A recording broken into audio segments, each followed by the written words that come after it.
Welcome back to You Who Reviews, where you know who brings you true and honest reviews. And that's me, Michelle, of course. I just wanted to do a quick review on this Waffle House waffle mix and Waffle House hash browns. So in mine, I always request pecans at the restaurant. So I did pecan waffles on this side, regular waffles on this side. And mine's a mini waffle iron, so it's little. I love the size of it. On my hash browns, even at the restaurant, I usually request well done, so that's how I did them. I usually get sausage patties at Waffle House, but bacon's good too.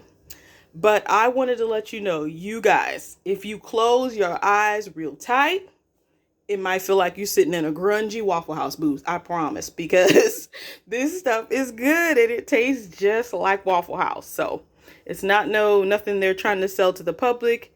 It's literally their recipe.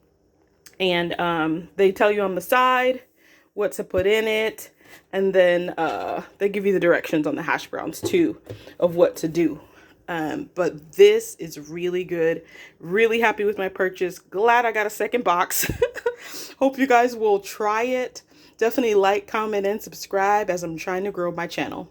Y'all have a good one. Bye.